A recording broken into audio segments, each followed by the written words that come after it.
Another adventure sa Osaka. Sumakay kami dito ng ano ba to? Pamada na siya.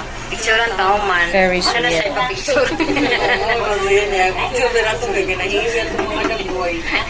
Hindi siya, nang kayo mo ang take. Iba na siya nung ikaw mo, pati ka Kabaw na siya po. Ayan. Sa taas kami ng Ferris wheel. Dito na din mo kang... Nakay number? Pasakay naman kami dito sa barko ba or mini tour. Ayan. Tatlo kami nun eh. Tatlo kami travel. Parang after ata ng test sa Osaka, meron kami examination. Tapos, ang ginawa namin, naglibot-libot kami, ganyan. Sumakay kami sa barko, pauwi na ng Cebu. Joke lang, hindi talaga pauwi. Parang, gusto nang umuwi, di ba? Uwi na. Please have a seat and relax. We hope you enjoy our Kobe tour. Oh, nag-English ate. Kala mo ha. Nag-i-English din sila sa mga tour. Bukod sa Japanese, marunong din sila mag-English. Ano din, oh? Nasa pinicture ako na lang ata yung floor. Binidyohan ko na lang yung floor. Ayan. Tingnan natin hanggang saan to aabot.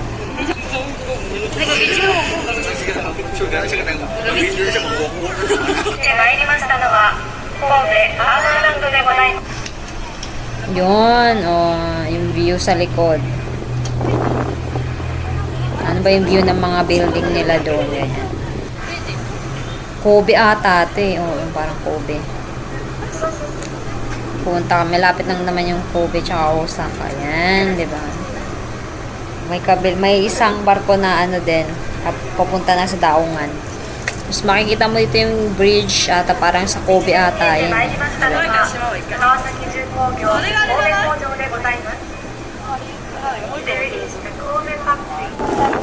Ito naman, saan ba ito banda? Nasa barko pa rin to. Parang dito ata yung nagalit yung kapitan. Nagalit sa amin. O yan, kasi video kasi ng video. Yan yung pangalan nata, Goza Bune. Oo, parang dito na yun, nagalit si kapitan. Pinaalis kami kasi nakaharang daw kami sa niya view. Meron siyang pinagmamasdan kasi. Parang hindi ko alam kung na-videoan ko ba yung nagalit siya. So, ayan yung view. Kasama yung mga ulo. So, ang tagal pala namin dun, no? Ayan. Diyan kami sumakay kanina. Ayan, nakita niyo yung yung unang parte ng video na to. Nandun kami sa tuktok. Paikot. Ngayon naman,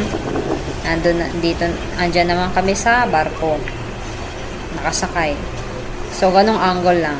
Yung, namin, inisip. In fairness, maganda talaga yung, lights sa gabi. Mosaic. 'Di ba? Sa Ferris wheel, ganyan. Tapos sa building. Eto, pauwi na ata. Ayan, palubog na yung araw. 'Di ba? Tapos, nakarating na sa bahay. Sa labas. Diyan. Meron akong ginawang video sa labas, sa mga bulaklak dahil maganda siya tingnan. Why not, 'di ba? Kasi wala tayong magawa. Yan, pumasok na ako sa loob ng kwarto at dami kong damit. Ang dami kong kailangan gawin, i-fold. Yan. Tignan mo, naghambalang ang mga damit ko. Gusto ko na siyang itapon lahat. Gusto ko ng konti lang yung damit ko. Etong table na to, binenta ko to. Naalala ko, meron pa akong piano. Binenta ko din yan. Tapos may TV, TV, andyan yan talaga. Tapos, syempre, meron akong special tent. Mini tent sa loob. Kasi na-discover ko na mas mainit pala sa loob ng tent kesa sa kwarto ko. Iba yung temperature sa loob. Yung panahon na yan, lumalamig na. Hindi siya ano siya, kakaiba siyang lamig. So, dyan ako natutulog sa loob.